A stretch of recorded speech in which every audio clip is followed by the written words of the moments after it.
Hey, in this video, we're going to talk about group by and having. So before we get into specifically group by and having, let's talk a little bit about the SQL aggregate functions. So depending on what database system you might be working with, the list might actually be bigger, but these are sort of the five basic ones. Count is a function that is going to return the number of rows in the result set of the rest of the query. So if you look down here, let me move the palette.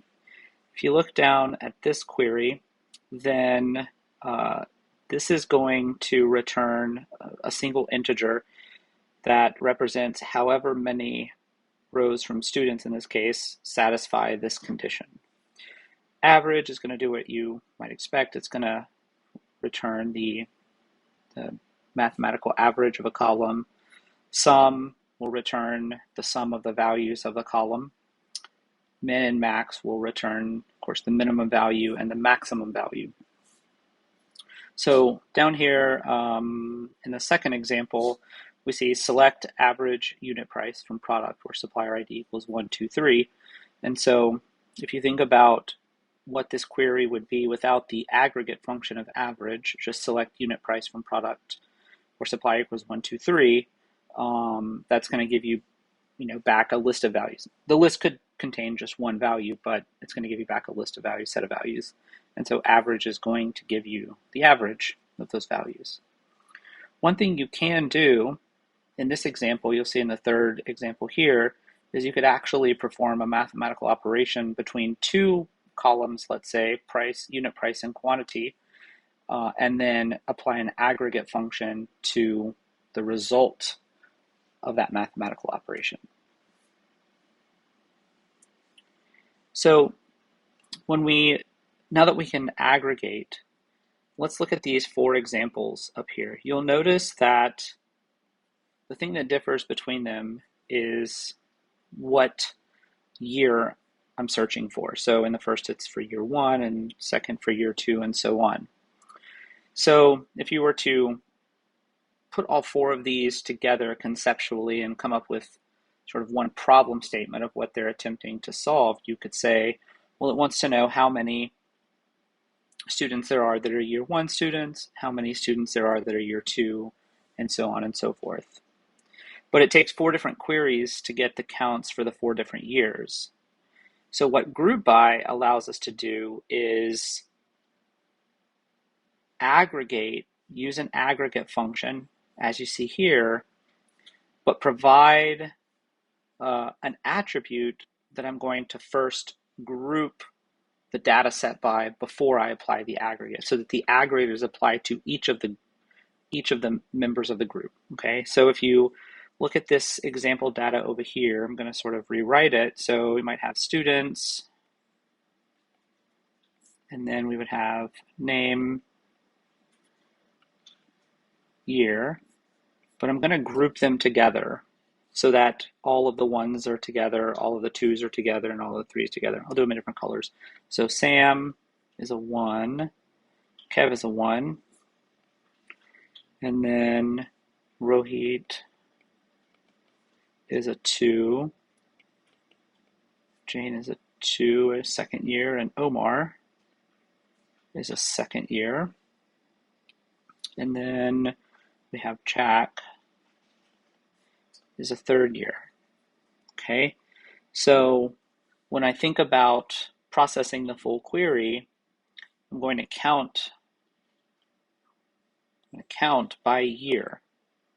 So I would get back a table that has year, and then count star would be the name of the column. You could alias it so it would be something else. But I would have year 1 would be 2, because there's Sam and Kevin, so that's 2. Year 2 would be 3, because there's 3 rows that have 2. And then year 3 would be 1. There's Jack and 3. Okay, so let's look at a couple examples, or an example for now. So this says, what was the date of the first order for each customer? So if we look at what we're trying to get, we looking for a date from an order for each customer. Let's say they want to have customer name. Okay, so we're looking for basically an output table that has customer name and then, earliest order date.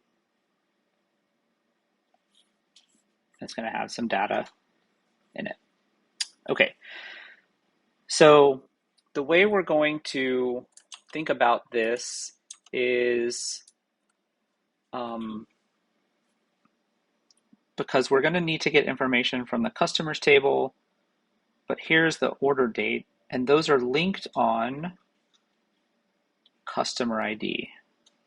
Okay, so what we're going to do is we're going to select the company name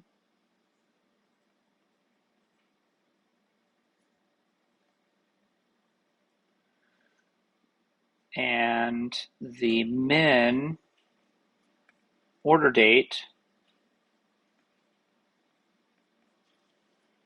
Okay, just to be clear, this of course doesn't have a space in it. So select company name, min order date from, and we're going to join customers and orders.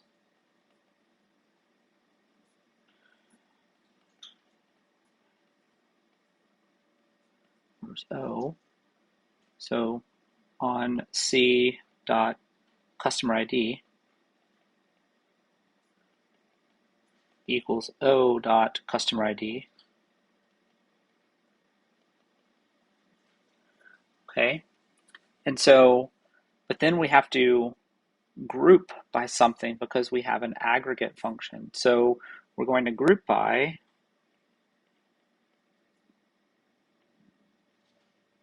and so here's a question: do we group by company name or do we group by some other attribute? So we're going to group by customer ID. So we'll say C dot.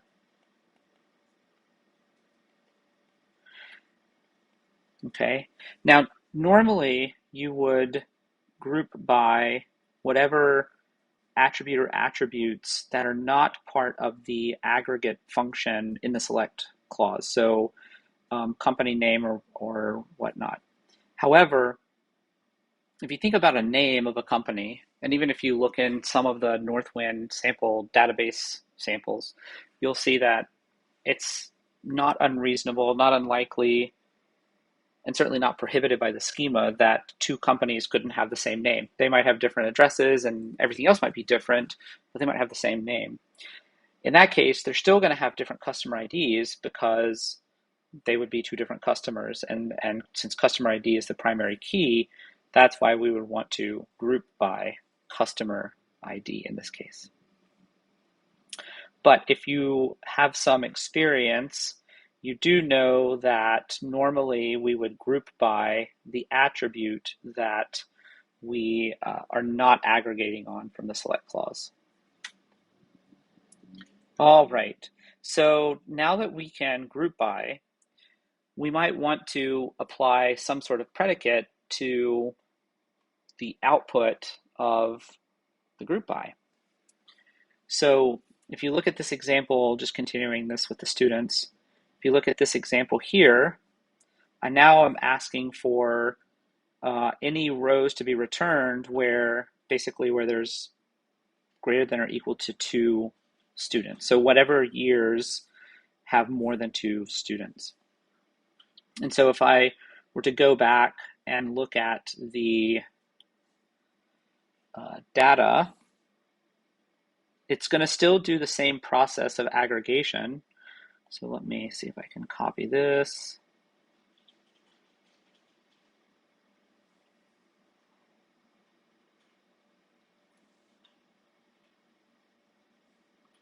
Still going to do the same process of aggregation like it did before, except when it's deciding to go do the output. So let's see, we have year and then count star. It's first, before it outputs it, it's going to check to see if the year has more than 2 students. So in this case, 1 would get printed because there's 2 students, which is greater than or equal to 2. 2 would get output, year 2 would get output because there's 3, but year 3 would not get output because there's only 1 item, Jack. Okay, so back to Northwind. Which customers have placed more than 200 orders? Okay, so if I look at order and order details, I'm sorry, orders and customers, I'm probably going to want the customer name, and then I want to know based on how many orders they've placed, but also orders, I'm sorry, customer ID, and customer ID is how they are linked together. So here we go. So I'm going to select company name,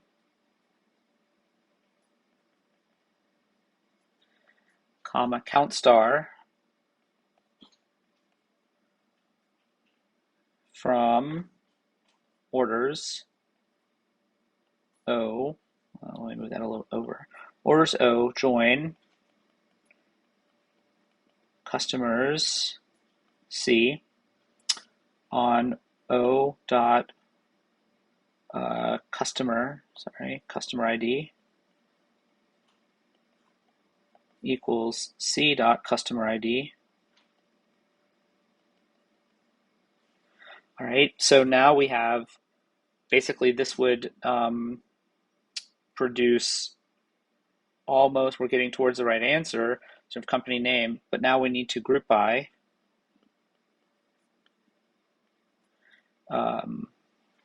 O dot order ID. I'm sorry, not O dot order ID, O dot customer ID.